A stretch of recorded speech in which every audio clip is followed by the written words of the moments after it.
بسم الله الرحمن الرحیم. السلام علیکم ورحمۃ اللہ وبرکاتہ.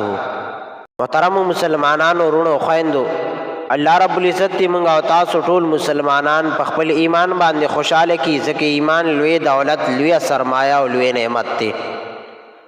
محترمو، د زړه د محبت لپاره درته یو دوه وظیفې هغه خیمه ډېرې بهترینې وظیفې دي چې ته وایې چې یاره ما سره دی د پلان کی مینا محبت پیدا شي، خو ګوره شرط په پکې دی چې مینا محبت جایز مینا محبتي.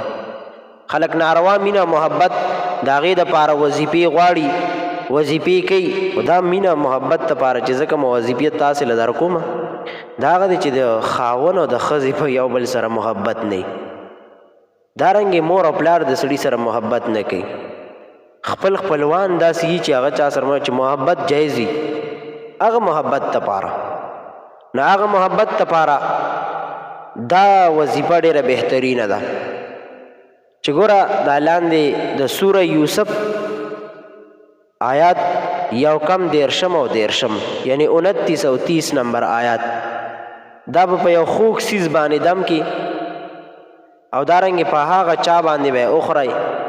لکه ګوره مثال په طور باندې خاوند د ښځې سره محبت نه کوي، نو ښځه به دا آیاتونه د سوره یوسف یو کم دیرشم او دیرشم دا به ولولي او دارنګې ور به یې کي چاله خپل خاوند له به یعنې په وبیل ولي او په خوږ څیز باندې به یې دم کي، ګوړه شوه، چیني شوه، دارنګې بل څه خوږ څیز شو، په هغې باندې به یې څه کي دم کی، خاوند باندې به یې وخورئ.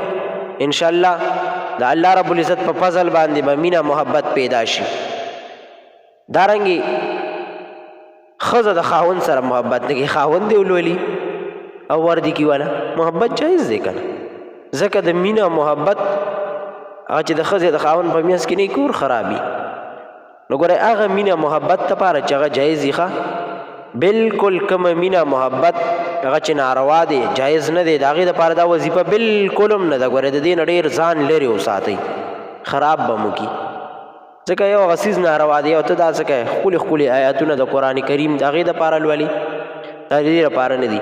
نو هغه محبت چې هغه جایز وي، یا دارنګې د پلاره د زوی، د ښځې د خاوند، دارنګې رشته دارو کې داسې څوک وي چې هغې سره محبت جایز وي او د هغې نه ستاسو ستر متر هغه وغیره هم نه وي، هغې دپاره وګورئ هر یو وظیفه به د هغه لپاره نه کوي. الله رب العزت دې د عمل کولو توفیق هغه را نصیب کړي.